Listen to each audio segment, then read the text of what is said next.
This is fortuitous that I could come and join you on the 103rd celebration of the birth of Pramukh Swami Maharaj.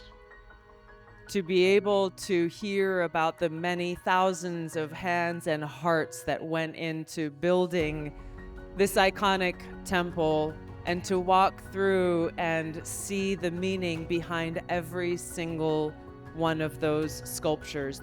The teachings of Krishna in the Bhagavad Gita that are centered around love for God, and what better way to express our love for God than expressing our love and kindness for each other.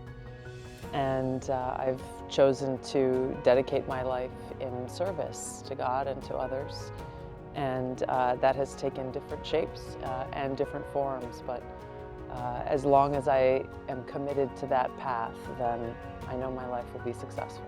Words are not sufficient to describe just the incredible product of the work of so many hands that I know came together in that spirit of love and kindness and unity, and that welcoming spirit that I feel here, as I know millions of other people do as they come to visit Akshardham. I think the recurring message of love and of peace and joy and of coming together, regardless of anyone's background or race or religion or creed, is really an essential and powerful message that is also timeless, but it's what we need and frankly what the world needs now.